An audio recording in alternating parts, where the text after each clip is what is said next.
Hey there, everybody. It's Kristen from Teaching Balance, and I am here with you for this week's mindfulness meditation practice. And we are in the month of mindful boundaries, and mindful boundaries being an extension of self advocacy and all of the things that we need to do to basically take care of ourselves and to prioritize our self care. These are the types of things that, while there's nothing wrong with a bubble bath and a glass of Pinot Grigio. These are the kind of things that are a little bit more systemic and don't necessarily need to be strategies that you employ when you are already stressed out. But I'm a really big fan of setting healthy boundaries, mindfully setting boundaries in such a way that it prevents you from getting to the point where you're desperate for a bubble bath or a glass of Pinot Grigio. So this week, our theme is just a reminder of something that I say quite a bit and feel like in many ways I kind of can't say it enough. And that is the idea of self care not being selfish. So, as just a reminder, because I don't know if I've really talked about this recently, remember that the reason it's actually not selfish is because when you prioritize your own self care, you're actually doing it for other people. And what I mean by that is when you think about all the people that you care for, certainly, your students, but also your colleagues at work, and if you have children, and if you have partner or, extended family, siblings, friends, all of those people who to some degree depend on you, when you take care of yourself and you prioritize your own self care, you're really doing it for all of them. The reason being that if you can take care of yourself, and of course, setting healthy boundaries and being able to say no and not overextending yourself is a big part of this. What it allows you to do, first of all, is just to be more effective. So you'll feel better rested, you'll feel more present, you'll feel like you have more energy. And so everything that you do, from something as mundane as, you know, answering a question from a student or a colleague or whatever it might be, to something more complex like coming up with lesson plans or collaborating with your colleagues, you will just be better at it, I think, if you are committed to prioritizing your self care. So that's one important component. And a second important component to prioritizing your self care is the fact that it'll allow you to be more resilient. I think that every one of us has had at least one of those moments, if not probably multiple moments, where you are just going and doing and giving to the point where you either burn out mentally or physically, or in many cases it occurs simultaneously, and then you can't actually be of help to anyone. And so what you did was you just kind of went too far, did too much, exhausted yourself because of the fact that, there's always so much to do and there's always more to give. And the problem is, we all know that when you're down for the count, whether it's because of illness or because you're just, emotionally exhausted, and perhaps even dealing with like mild depression or other types of issues, then you can't be of help and support to any of the people in our lives that we want to be of help and support to. And then the last piece that I want to just put out there, again, all of these are just reminders of other things that I've written about and said in other videos, is you're also, if you prioritize your self care, you're really modeling that for the people in your life. You're modeling it certainly for your friends and your family members. You're modeling it for your colleagues, who probably need to really have that example for them. But honestly, in many ways, the thing that I think is almost even more powerful is the fact that you're modeling it for the young people that you work with. So whether you work with teenagers or whether you work with, elementary school kids or even early childhood education, whatever it is, and of course having your own kids as well, these are people, young minds that are developing, that are making their way in the world, learning how the world works. And I believe that they should not only have a model of educators or teachers or adults that essentially martyr themselves to the point where they sacrifice their health and their happiness. I feel very strongly about the fact that I don't know when it occurred that someone needs to sacrifice some part of themselves in order to have a rewarding and fulfilling career of service. I don't think it should have to be that way. And so, even though it's a constant battle, honestly, to set up those boundaries and to say no and structure things in such a way so that you can prevent burnout and be effective and all of that sort of thing, it's extremely important, and we're modeling that for all the young people who are watching and learning for every action that we take. So that's my kind of thoughts for this month or this week regarding this overarching theme of maintaining mindful boundaries or healthy boundaries. We're going to do our practice, not necessarily talking about boundaries during the practice, but just some food for thought for this week and this month of this boundary conversation. So let's go ahead and get started.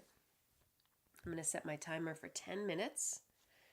So just allowing yourself to settle in and checking in with your posture. If you're feeling a little slumpy today, that's okay. But I would encourage you just to remember that we want to be sitting in a posture that's upright but not rigid. And one of the things I've spoken about before is think of your vertebrae as being like coins stacked one upon the other. If there's too much of a curve, the whole stack goes down. So not tight, but upright. Sitting in that posture that exemplifies your inherent dignity. And if you find that you, over the course of the 10 minutes, do slump a little bit, don't beat yourself up about it. It's not a problem. Just shift back, roll those shoulders back, and do whatever you need to do to get back into that more mindful posture. Eyes closed or gaze lowered. If you haven't already, let's take some of those deeper breaths.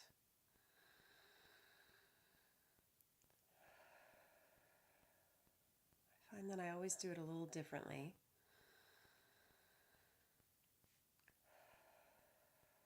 If you're stuffy and you can only breathe through your mouth, it's not a problem. Or if you prefer to exclusively breathe through your nose, that's okay too.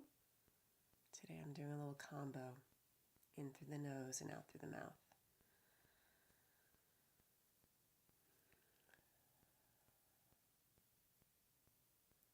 And as you allow that deep breathing to settle you in, allowing your physical presence to drop below the chin in particular, and feel what it feels like to be in your body, feeling gravity.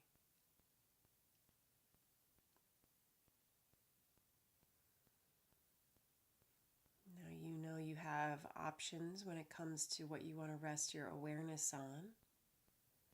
So allow yourself just to go with whatever feels right for you right now, whether it's the breath or the body or sounds.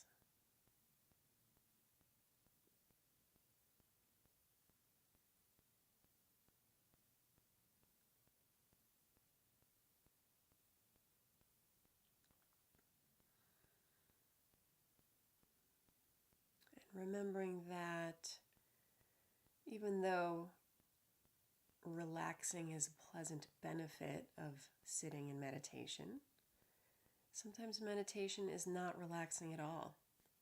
Sometimes it feels like it's a swirl of thoughts and emotions and nonstop mental activity. And remembering that you do not have to change that. That's just how it is right now. That's just how your internal mental state is for this particular moment. And you're going to accept that and be present to that in the same way you would to a more theoretically calm or peaceful mental state. There's no right or wrong way to feel, no right or wrong mood, no right or wrong mental state. Just allowing yourself to be curious and interested and be willing, kind of radically willing, just to be with what is. It's okay if you prefer it to be different, but for these 10 minutes, it's an exercise in accepting things as they are.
So just checking in and noticing where the mind is right now. And if you're finding it harder than usual to keep your awareness on the anchor that you've chosen, I'd invite you to try playing with a different one. So if you find yourself typically gravitating to sound, but it's not necessarily working for you in quite the same way as it might usually, then try the breath or try the body. And of course, vice versa.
Noticing where the mind is and if it's wandered. Remembering that's not a problem. You're just going to acknowledge that you were lost in thought. And then once you see that and have clarity and awareness about that, then you're going to pivot and shift your attention back to the present moment for these last couple of minutes of our practice together.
that's 10 minutes. So if there's anything that I really would love for you to take away and remember from this week's practice, is just remembering that prioritizing your self-care is not selfish. Sometimes it might feel like it is because you're saying no to things and to people. It might feel like it is selfish when you decide that, you need to make time and make space for the things that fill your bucket. But please, please, please remember that all of this is so that you can not only continue to do the work of supporting the people in your life, but also to do it well. So, thank you as always for being here and taking this time for yourself. And thank you, of course, for allowing me to accompany you on this journey. And I will see you next week. Take care. Bye.